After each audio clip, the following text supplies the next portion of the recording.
Hi, I'm Greg Stevens, CEO of VARA, and I'm glad to welcome you back to our next VARA Dev Diary installment. Last week we got to enjoy an illuminating sit down with Dom, our Chief Game Architect and co-founder.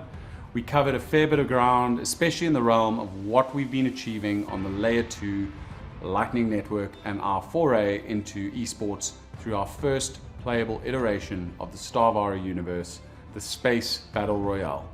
But what we really showcased last week was the tangible intersection between gaming and blockchain and what that means for you, the networkers, in terms of economic viability. You're witnessing the unveiling of the real game universe and its accompanying VARA application, where you'll be able to turn your efforts into real-world wealth. It's all coming together and at breakneck speed, so stay tuned. Today we keep gathering momentum as we showcase our highly anticipated avatar creation tool, a crucial element of the game universe as well as the basis for our cosmetics market, where you'll get to ply your trade. In highlighting our key USPs, we'll be circling back to the Layer 2 discussion as well as expanding our proprietary byte streaming technology and breaking down in detail what these phenomenal technologies mean for you, the networker, in your pursuit of economic success and freedom. We'll also be showcasing the first phase of the current game rollout in all its current glory, giving you a sneak peek of the interactive, multiplayer, mobile-first gameplay. We also have our very own Nick Vandenberg, CMO, joining to help explain some of the economics and tokenomics and answer some of the common questions that the community has had. We're breaking new ground in compensation and unlocking the ability to earn from our ever-expanding universe. And Nick is looking forward to sharing it all with you.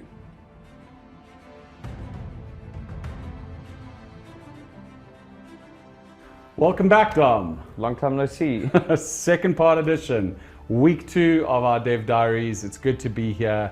Had so much fun last week, really giving our ambassadors an insight in what we're doing in our business, the groundbreaking innovations in the background. Today's discussion is going to be around our USP. What is our unique selling point? What differentiates us to other products in the market? How are we changing the landscape? And this really goes down to one of our main value drivers, which is our avatar creator. This is really what makes our business. It's the cornerstone. It's creating a digital persona. I'm playing Hogwarts Legacy right now, and they've got one of the best avatar creators in the market. But what we've created is something truly spectacular. Can you talk a little bit about it?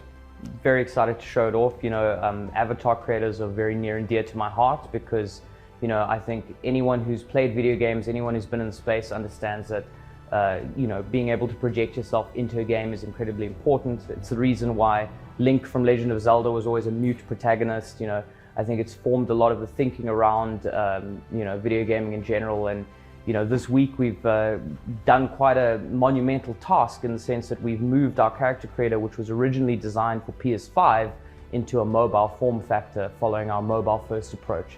So I'm very excited to show everyone how that looks. You've been working on this avatar creator for some time now. Can you just talk to the complexities of what you've actually built and compare it to some international standout companies at the moment that are purporting to have created some of the best avatar creators?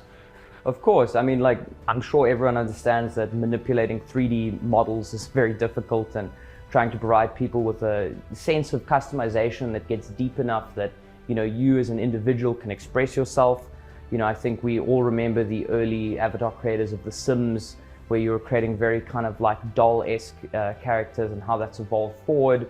A lot of modern AAA games are single player. They're giving a predefined avatar. They're not giving those levels of customizations, primarily because it's so complex to implement. And what we've done is we've really taken learnings from a lot of other people in the industry. You mentioned you've been playing Hogwarts Legacy. I actually worked with David Nickerson. He's the lead technical artist for them and helped put their avatar creator together. So, I had a few phone calls with him, figured out how we could best achieve a AAA standard, and yeah, that's culminated in today. So we're on the forefront of avatar creation. 100%, especially on mobile. So if we look at this avatar creation tool, there is real utility, not just on the gaming front, but also when it applies to our network layer, 100%. which is empowering people to create these digital personas, really immersing themselves in this 3D open world. It's all about engagement, it's about social, but it really is about having that true digital sense of oneself. 100%, and that sense of self can go further than just your in-game persona. You can even take it to the crypto layer in the sense that you could commodify parts of yourself into tokens that you can then sell and trade with people. So it really is a cornerstone to what we're trying to achieve, everything from the gaming perspective all the way to what we're doing with layer 2 and crypto. And more importantly, how that applies to cosmetics, your wearables in game, how you increase the value of your character. Of course, because if you want to attribute value to a digital representation, you want to have a sense of self. You want to have something that you can peg it to. And if you think of it from the perspective of recognition and being realized for your achievements, everywhere from your achievements as a networker to your achievements as a gamer, all of these things tie down to how you present yourself to the outside world. And that ties into cosmetics, it ties into brands, it ties into what you put on in real life to what you put on in the digital world. And I think it's all intrinsically connected. And today we talk about digital assets and real life assets and avatars and real personas, but I think that's all going to blend together over time. And there's a real interoperability around the character, because it's not just representing you as an ambassador or as a networker, it represents you as a gamer, it represents you as yourself. And really the possibilities of that are quite exciting. Completely. It also represents you as a fantasy version of yourself. Yeah. You know, I'm busy losing hair. Maybe I'm going to give myself a bit more hair when I build my avatar.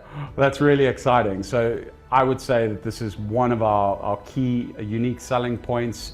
We promised last week that we were going to run an interactive demonstration of not just our avatar creation tool, which Dom is going to run you through now, but also of our first phase Battle Royale massive multiplayer online game, which is still a work in progress, but we are almost at the completion of this first phase and dates to be released to the market very soon. But this is what these dev diaries are all about, is keeping the network up to date on our progress as we go. So I think we're going to start with you running through the avatar creation tool and just maybe allude to some of the complexities around what you've built here in real time. Of course, thank you, Greg. As you can see, we've set up the avatar creator to work here with a mobile device that we've plugged into the screen just so it's a bit easier to see. Over here, you can see we can select our gender, we can choose how muscular we want to make the character, so you really can get a good sense of yourself and how you want to represent yourself. We've got all our different skin colors. You'll notice some alien skin colors already because we've gone for a sci-fi universe. So I know how much Greg loves the alien skin type, so I'll quickly swap to some of the stranger ones. But of course we have all our traditional ones as well that you can choose between and adjust yourself, and then you can choose your different head shapes. Of course, we've implemented over 24 different muscular features that people can choose from. You can also adjust your hairstyle and choose from a variety of different and unique looks, which is very fun. And yeah, we can currently do about 2.1 billion unique avatars, which is incredibly exciting because it is definitely on the upper bound in terms of avatar creation technology and how it is working in the space at the moment. And I'd say from a mobile perspective, where we've really pioneered is getting this all working on a phone, and getting it working on a phone in a size that is reasonable to download and in a way that gives you a AAA experience where you're really feeling well represented and you're able to do it from the convenience of your couch, from the convenience of your car, or wherever you're traveling, where you have your phone. So you talk about this avatar creator being accessible on your mobile device.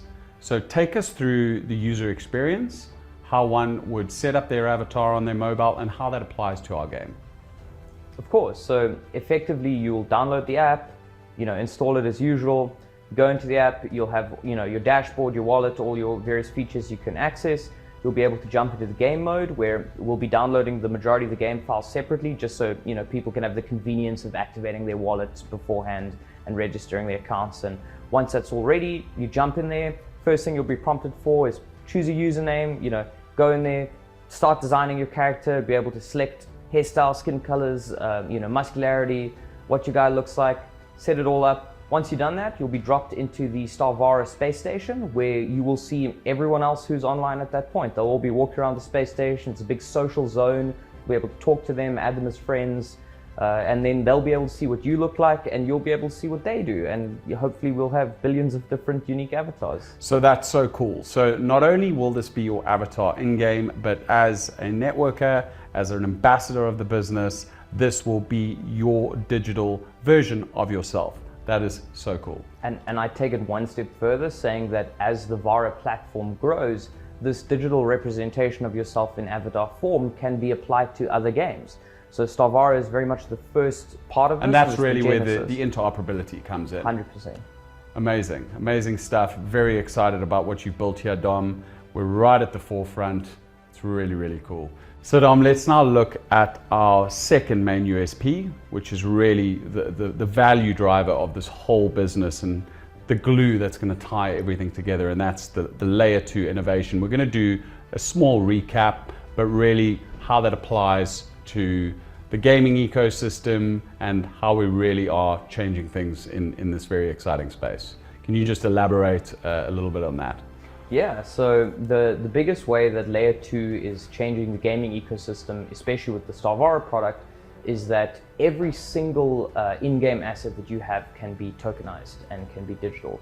So we're not talking about a situation where you just have a couple of axes or 1 or 2 NFTs that represents your game items. We're talking about a full-blown MMORPG, auction house marketplace, in-game trading, peer-to-peer, everything tokenized, the entire video game, data storage component actually existing on the blockchain. And that's a huge innovation and truly hasn't been possible with layer 1 technology. I mean, if you remember CryptoKitties in 2017, spiking Ethereum's, gas fees, and then we've seen this cycle constantly repeat every time games try to get into the Web3 space. And we really think layer 2 is going to facilitate gaming hitting that market in a big way. One could say that we are trying to achieve what Steam's original objective was in terms of a distribution platform for game, with launching some key titles like Counter-Strike and how they built that business. One could say we are looking to be the Web3 side of that. Completely. And I would argue that Web3 is a better use case for solving problems like DRM and ownership of assets. If you just look at Steam with their marketplace, with how they've solved piracy, all of these systems they've implemented are centralized and have been, built with the technology of old. And what's really come to the forefront in the last 10 years is how you can build these systems better, how you can do them with decentralized technology, how you can do them in ways that haven't been done before.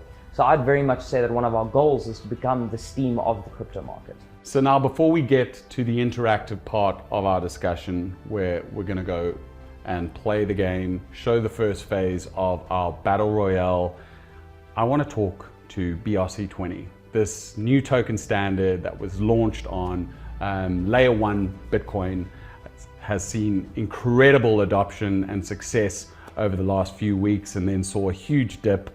What's going on there and what are we doing to solve that problem? Yeah, so I'm so glad that you actually brought that up. BRC20 is one of those magical, interesting crypto stories that comes around, every couple of years. And I think it's really a testament to the crypto industry, how so many insane things tend to happen, following each other.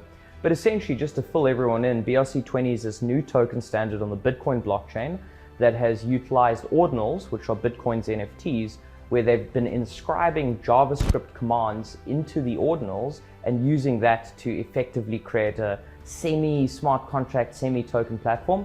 But even the creator of BRC admitted that it was an experimental standard, but that didn't stop the rest of the world piling over $1 billion in market value into the BRC20 tokens. What was the time delta on that? That happened in under 6 weeks, which is insane. $1 billion. $1 billion, yeah. In an experimental token standard on layer 1, which in turn caused the Bitcoin transaction fees to increase from 40 cents to $40. So not a sustainable solution. No, not sustainable at all. And I think it really speaks to what we're doing with Layer 2 from a tokenization perspective, is that what Layer 2 brings to Bitcoin, what it brings to crypto, is scalability and reduction in fees. And bringing that concept to smart contracts and tokenization is really the step that is going to allow tokenization of assets to truly take off. And I think we saw the first attempt of that in 2017 with the ICO craze. We saw it again in the early 2020s with the Web3 craze, and we're seeing it now again with the whole BRC20 movement. And it's very clear that everyone wants to tokenize their assets, but the tech just hasn't quite been there. And do you think their natural step here, the progression of BRC20, is to evolve to Layer 2? 100%. Is that what they're trying to do? I'd assume so. Like, I think if they're not planning to evolve to Layer 2, they're just digging a shallow grave. But wow, this is very cool stuff. Brave new world, and we really are on the forefront of it. 100%. Now to the exciting part of the day, the interactive games demonstration, as we discussed last week. This is really exciting. So tell us what we're going to run through today, Dom. So we're actually going to showcase a battle royale, just give everyone a taste of what's to come. And this is I'd say our pre-alpha version of it, but it will show a little bit of space flight, a little bit of shooting, a little bit of combat, give a feel for the arena, let you choose your ship. Definitely my favorite part of the day. Great, but what's really unique about this showcase right now is showing the byte streaming technology, which is really a truly unbelievable innovation that we've created. It's been in development over the last 2.5 years. We've got two gentlemen in the background. We've got Wyndham Davies, who is the founding creator of the byte streaming technology, also co-founder in the business. We've got Joshua Groombridge, who's here, he's head of game design in the company. Thanks for coming, guys, and they're going to help us demonstrate the byte streaming technology. But before we get there and we run through the game, I want you to take us through what byte streaming is, how it facilitates every part of our ecosystem in terms of scalability, speed in game, and really reducing costs to business, but also reducing costs to the customer from a data perspective. Of course. Essentially, the long and short of it is that byte streaming is effectively a form of compression technology. What we managed to achieve is we figured out a way to manipulate encrypted packets in such a manner that we could reduce the size of them by about 140x without losing any of the security or any of the packets or the latency. And in turn, this meant we could reduce our data usage for not only our users but our servers by a massive amount, over 140 times. What this ultimately means is, a quick comparison is, if you're playing Fortnite or you're playing StarCraft or World of Warcraft, any of these massively multiplayer games, you'll use about 250 megabytes per hour of gameplay as a user, whereas if you're playing Starvara, you'll use about 3 megabytes per hour, which is a massive difference. Wow, that's unheard of. Do you think there are any other companies running this technology today? Look, nothing that is publicly available. You can never know what's hiding behind IP for some of the giants, but as far as I can see, it's definitely a first. Yeah, definitely from my view, being in this business for the last 15 years and working with gaming companies, we had a cloud gaming solution, so where all your graphic processing was generated in the cloud. You're able to stream high quality games to mobile devices. It's all about ubiquitous access, but the biggest problem we faced with that was the cost. The cost 100%. of running GPU graphic processors in the cloud to facilitate the delivery of that technology. And when we came across this, and I know we were in discussions early on around the byte streaming technology and the applications, it was just like the possibilities were crazy.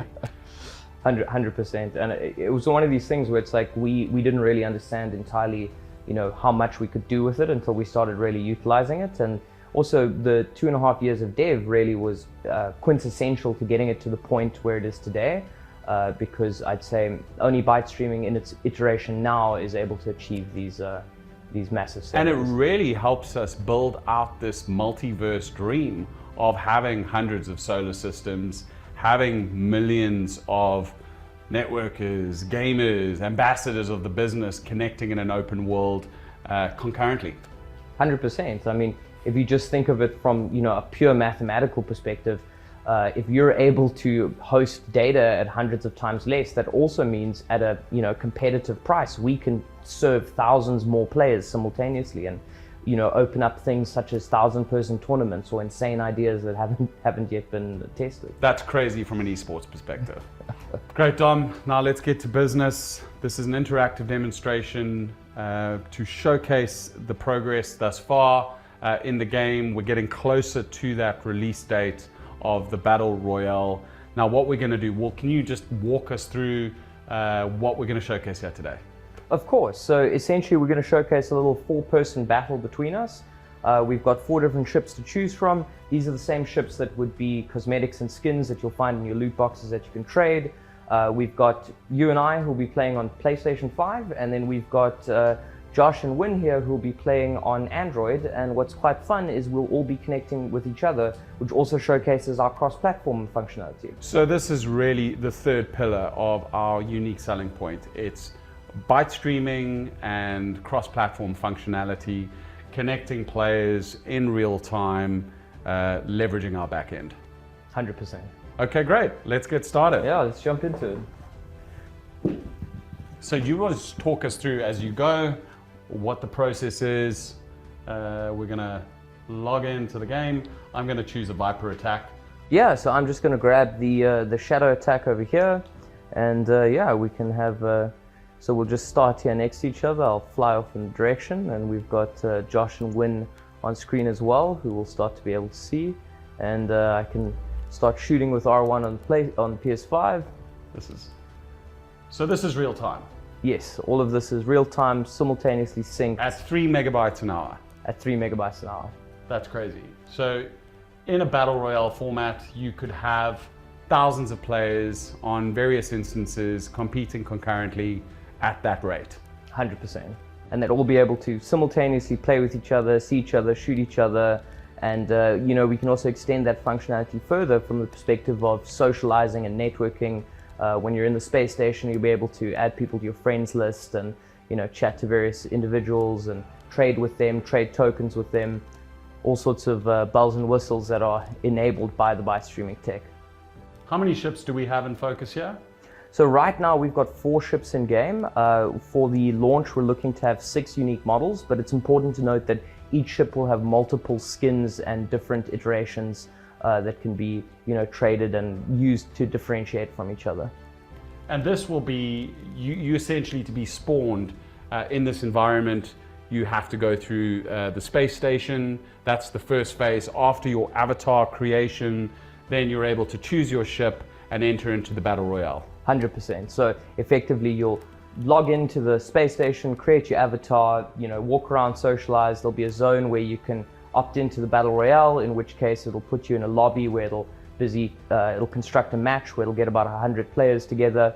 And then once it's constructed a match, you'll kind of choose where you'll spawn in this greater space arena. We obviously all spawn next to each other for demonstration purposes, but in the full version, it'll be very competitive. And then while the game is ongoing, the arena will slowly shrink. So we'll have a kind of curtain of galactic interference that'll get smaller and smaller, that'll push the players into a kind of tight zone where they'll have to compete, and then the winner will win the battle. I'm trying to find you guys here. Where are you? I think you've wandered off into deep space.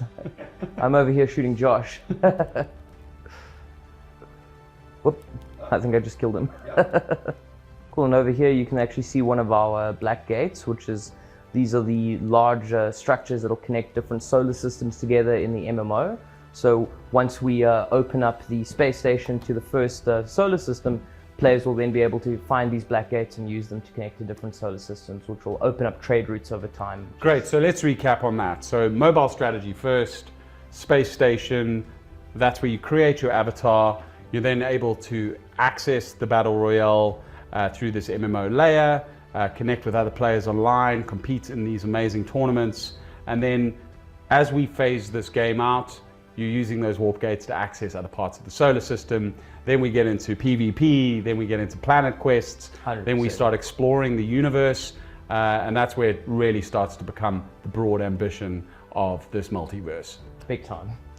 I'd say that the exploration of systems is where I get really excited, because we're going to have PvP zones built into the pirate areas. So if you warp into those zones and you're carrying some tokens, you're risking those tokens, right? It's you're taking on different challenges, so it's very exciting from that perspective. Great stuff. So really this was just to give you guys an interactive demonstration. This is still a work in progress, but we'll be ready very, very soon. We just wanted to give you guys a sneak peek, but more so to demonstrate what we're building here from a USP perspective. So to recap, we showcased our avatar creation tool, our byte streaming technology, and more to come next week around our layer 2 breakthroughs.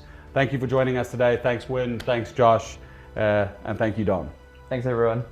Hi, I'm Nick Vandenberg, the CMO of VARA. I've got the incredible opportunity to talk to you around the economy of VARA.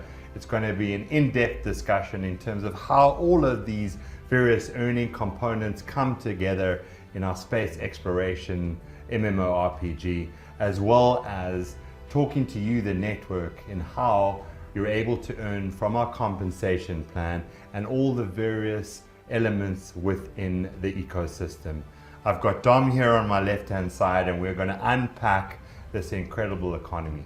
And first off, Dom, I just want to obviously talk about the bond systems, but before we do that, why is the bond so integral in terms of kickstarting this game economy?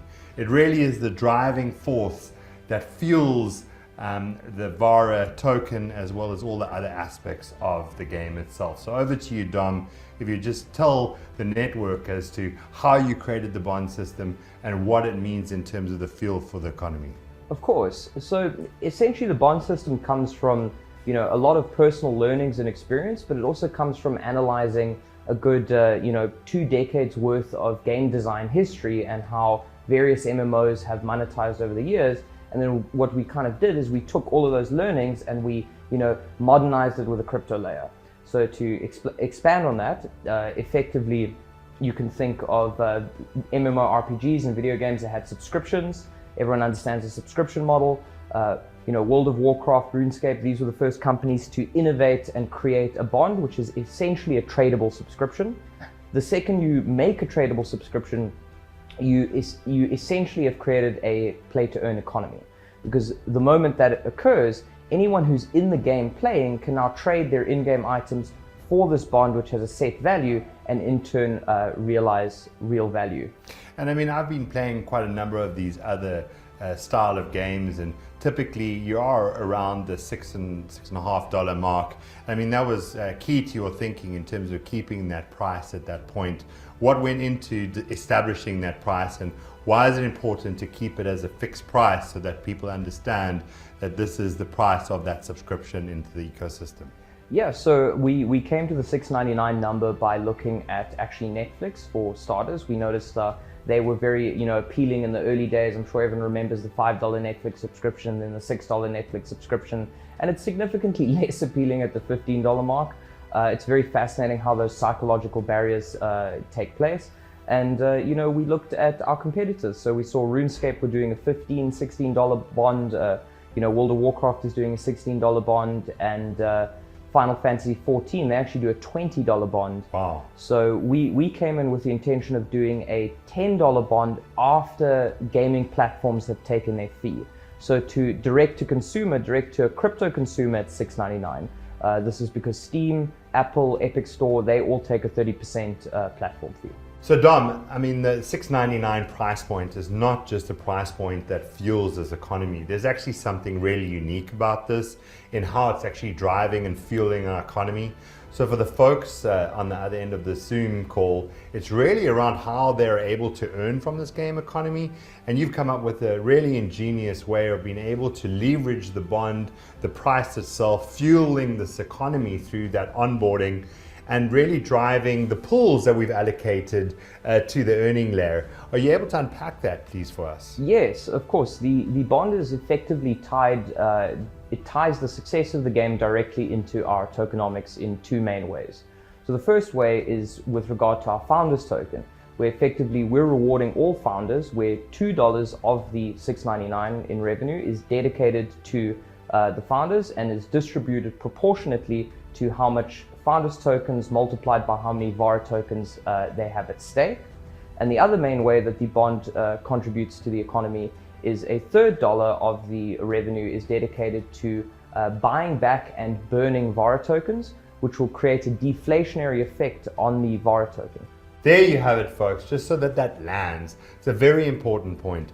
The more founders tokens you have, Dom and the rest of the team have devised an incredible way for you to be able to earn additional revenue on the staking mechanism. Also, just to add, it's not speculative in nature. And Dom, I just really want you to be able to unpack that for everyone on the call, and that why we built something here that is sustainable, that it's not speculative. 100%. Essentially, the founders token is a share in the success of the game.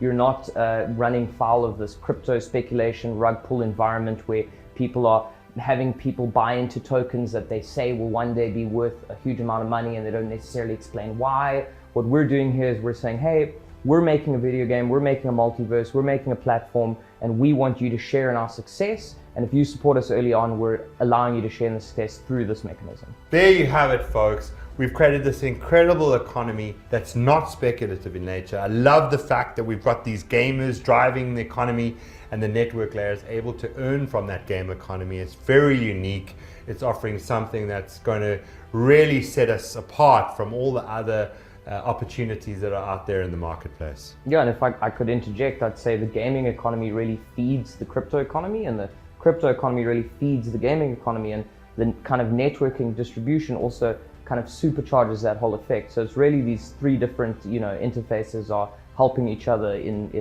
from a community perspective. And that's really incredible, because it's actually just, my next point is really around that we're more than just the compensation plan. And this really proves that. So a lot of the earning ability, yes, it's based on the compensation plan, but what we've been unpacking for you today is really how this business is multifaceted in the ability to be able to earn. Dom's spoken about the bond system, the on-ramping in terms of the gaming economy, that's driving the tokenomics. I know earlier, Dom, I think he was talking around the cosmetics and the model thereof. I don't know if you want to just recap on that for me, because it's critical to this part of the economy. A number of the individuals, they're acquiring these access packs through the Earn program, and within that is the value in the cosmetic items. 100%. I mean, it's one of these things where we've been watching how video game monetization has been evolving over the decades. I'm sure we all remember the days of arcades putting 25 cents into a machine to get a new play, and then that kind of evolved into home consoles where you'd pay usually $60, actually up to $100 in the old Atari days for a physical game that you would have, and then that kind of evolved into the microtransaction era of the early 2000s, which then turned into the whole mobile gaming thing, which was kicked off by the iPhone. And we've seen this evolution in game economies and value, and what we're really seeing now is games, the majority of games are actually becoming free to play and are sustaining themselves completely on their cosmetic economies, which is something really weird to wrap your head around, because originally you hear a game cosmetic, you go, okay, cool, well, what does it do? How does it help me win the game? How does it make me better? And the answer to that is it doesn't, and that's part of the point. In fact, if you make it make people better, gamers don't want that. They only want it to enhance how they look. And we looked at that and we saw all these games, essentially funding themselves off their cosmetic economies. I mean, League of Legends, one of the biggest games globally, all their revenue is coming from cosmetics. And we looked at that and we said, hey, we could actually, tie that revenue stream into the network, and that makes a lot of sense, because what they're effectively doing is selling, and the cosmetics is an avenue that can connect the broader gaming community to that aspect of sales and socializing and building community. But it's also more than that. I mean, I know a number of these calls on the webinars, I've always been talking about the golden poofer jacket. And I mean, I know I love saying that. I'm currently playing Hogwarts Legacy, and I've just acquired a number of, one skins, and I'm looking to try and extract the value, but I can't. And I mean, that's really unique in terms of what you guys have developed from a gaming perspective, and the ability to be able to really extract the value from these digital cosmetics. So not only are you able to acquire them through our access packs, but the gamers are able to acquire them through time. Do you want to unpack that a little bit in terms of why this is such a critical thing in terms of being able to have access to these cosmetic items and extraction of value? Of course. I mean, I'll take you on a little history train first. As if you look at how World of Warcraft and RuneScape and other AAA companies have dealt with in-game cosmetics, they've actually made it against their terms and services and against the rules of the game to sell the in-game cosmetics and in-game items for real money. This has in turn led to a bunch of gamers just creating black markets and selling these items at a 40% markup, in a way that isn't very consumer friendly, because if I'm working for my value, I have to take a 40% knock to try and extract it. That's crazy. And the game's not making it easy for me to do. And then what we're effectively doing is we're taking our layer 2 technology and combining it with our byte streaming to facilitate the tokenization of any of your in-game assets. So at any point in time, you can take these items, turn them into tokens, put them on the Bitcoin blockchain, start selling them, trading them with other people, dropping them on PancakeSwap. And it's not only about us, turning them into tokens that you can trade, but it's about having an interoperable token standard. So what we're working towards is this idea that these tokens can exist across multiple games. So you could have your one skin in Hogwarts Legacy, trade it as a token, sell it, and I could buy it in Starvara, and I would have now a wand in Starvara. Dude, I mean, my mind's blown on the possibilities of that. So Dom, just to step back a little bit, we haven't really touched on this in too much detail, but this tokenomic economy, the economy itself, it's really incredible. It's like the thriving lifeblood of VARA, the application, as well as Starvara, the game. And to unpack that a little bit, it's really around telling everyone on this call what that future roadmap looks like in terms of the building blocks that we've now created with the tokenization, the in-game economy, the various cosmetic items, the access packs. Could you share some light in terms of how you see this rolling out in terms of the future opportunity, not only for the network layer, but also for gamers going forward? Yeah, of course. Effectively, the way I like to think about it is that, we set out with these goals and we started building this technology, and we had, very lofty ideas. But as we were building the technology, we started realizing the potential that was sitting at our fingertips. And it was through that we said, hey, this is much more than a single game. This is much more than a metaverse, a multiverse, or an MMO. It's actually, this can be an entire gaming platform. So what we're really targeting now is how we can become the Steam of crypto. No, seriously, the Steam of crypto. I mean, that's 100%. incredible. I mean, that just blows my mind in terms of the long-term longevity of the VARA application. Exactly. And what that'll effectively allow us to do is onboard, hundreds up to thousands of games into the system, and the amount of earning opportunities for everyone involved in the community is just going to expand exponentially on this journey. Geez, we shared a lot. I mean, that's an incredible vision. That's an unbelievable opportunity that you have from a network earning perspective to consider that not only is there Starvara and that incredible opportunity around the MMORPG, but further to that, I mean, to allow other games, branded games within this ecosystem is just unreal. So, I mean, well done for all that thinking. What we're building here is truly incredible. And folks, I just want to obviously just call out one or two of our disclaimers. Obviously, as we've just spoken about, none of this is speculative in nature. We've really been working extremely hard behind the scenes to ensure that we're building out, this world's opportunity around our gaming platform, as well as obviously Starvara. And just to note, we pride ourselves on transparency. We pride ourselves on building ethical business practices, certainly from a compensation perspective and the way that individuals are able to earn. So to familiarize yourself, we have, obviously all our social channels, our support channels that this is then applicable to. Thank you very much, Tom. Thank you. As you can see, you're witnessing the VARA universe coming together right before your very eyes. There's the in-depth avatar creation and a seamless mobile gaming experience like never seen before. Add to that powerful breakthroughs on the layer 2 Lightning Network and our byte streaming technology, and you're really seeing history in the making. And now, in signing off, I'd like to introduce you to Sanel, the new face of VARA events. Over to you, Sanel. Thanks, Greg, and hello. Thank you for joining today's VARA Diary.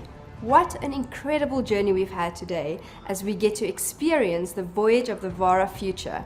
But let me tell you something, this is still just the beginning, the start of what we have lined up for you.